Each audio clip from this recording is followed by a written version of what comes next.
Fried chicken, a universal indulgence, a feel-good kind of dish that differs in preparation from one country to the other, even from one cook to the next. And the fact remains, everybody who cooks a mean fried chicken stands firm by their recipe. Today I am fusing my Ghanaian style of cooking fried chicken with Asian hints. Let's get into it. Our marinade is a blend of onion, ginger, garlic, Scotch bonnet chili, thyme, scallions, aniseed, and some rosemary. Use your favorite chicken parts for this recipe. Today I am using chicken leg quarters, cleaned thoroughly with some lime juice and lots of water, and trimmed the fat off. The marinade has gone on, and I'm going to now season with some salt. The amount is adjustable, of course, to your taste. I've added all-purpose seasoning and crushed white pepper. The all-purpose seasoning is very much like your chicken bouillon, so throw 1 cube in there or half a tablespoon. Make sure you rub the marinade and seasonings in very nicely, cover, and set in the fridge to marinate over 2 hours. Notice we did not dilute the ingredients with water. That's key, friends and family, and keep on watching, you'll see why. So we've brought it to a boil only. This took about 10 minutes. That's it. We are only parboiling the chicken. That's typically how we'll do it in Ghana. We were taught to parboil our chicken prior to frying to ensure that we're not cross-contaminating as we handle the chicken during the cooking process.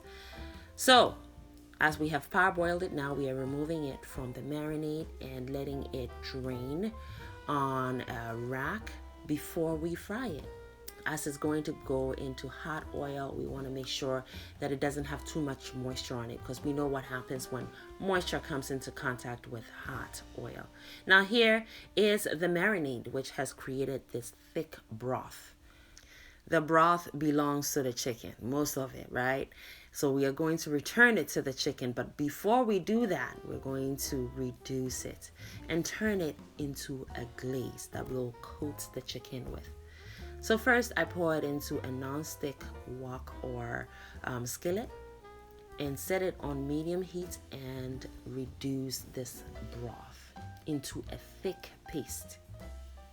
That took about 15 minutes, stirring periodically.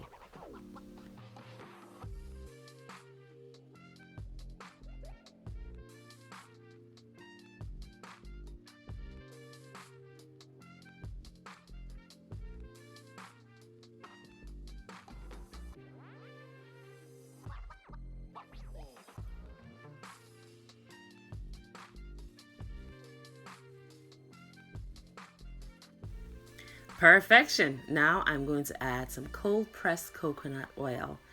The cold pressed coconut oil, as we know, has an intense coconut flavor, which I want in this recipe. So I put 2 ladles full in there. That's about 6 tablespoons. Then I add some fresh garlic to revive the freshness of the marinade and the chicken broth. I also want the glaze to be garlicky in the end, so the fresh garlic will go a long way to help with that.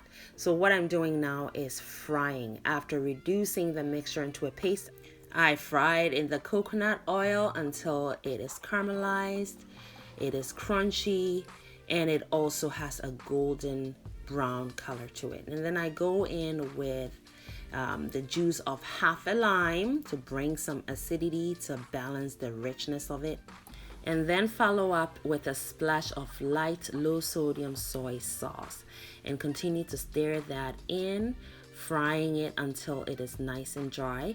And then I add my whole Thai chilies. Now these are not going to bring much heat, but they will bring lots of flavor. Then I also add a few drizzles of organic honey. That's going to bring a background hint of sweetness. It's not going to overpower with sweetness at all. The reason the honey went in there is so that the mixture becomes an actual glaze and also balance all that savory action we have going inside this skillet.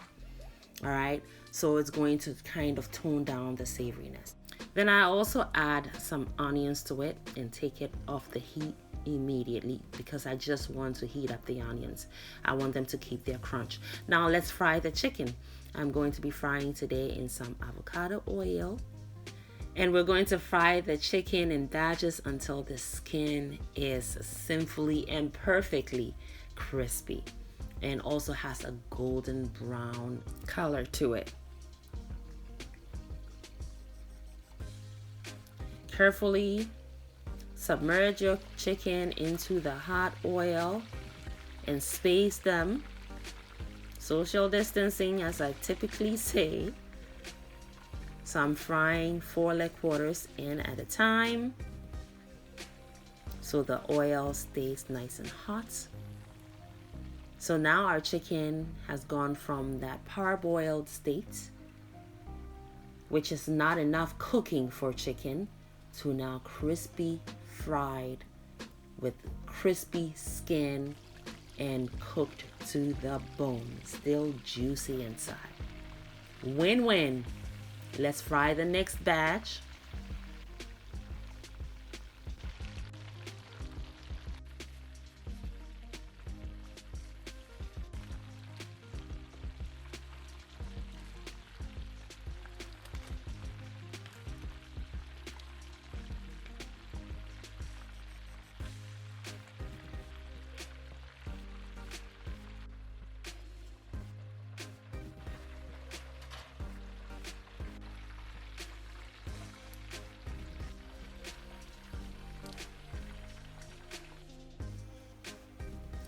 Now, that chicken is bussin'. This is why I like to stop and say, sheesh! Look at that.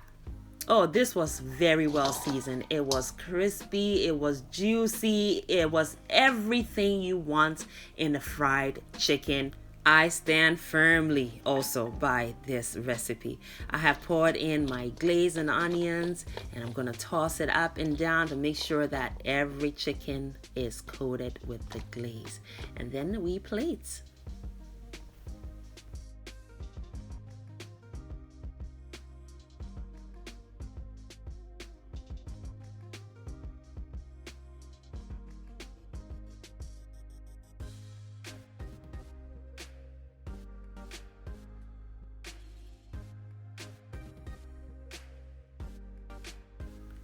This chicken was so good, it was gone in no time. I am telling you, friends and family, I made it, as you saw, with everyday simple ingredients currently available to you in your home.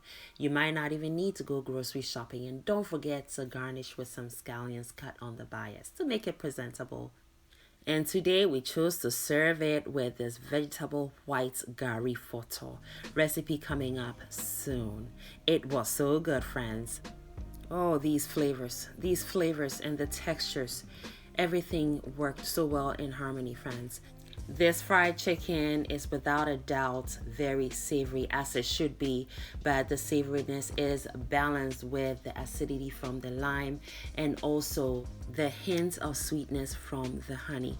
It does have a very slight kick to it from the chilies. It's not overpowering. You can also serve your chicken with some potato wedges, as I did, in some barbecue sauce.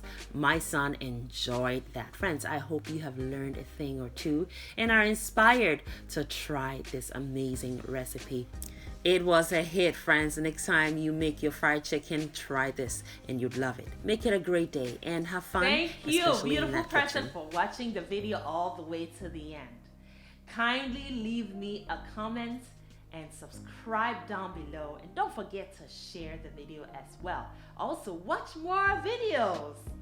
It is chop time, and here in Anaba's kitchen, chop time is always yes, friends. So pull up a chair. We are all friends and family here.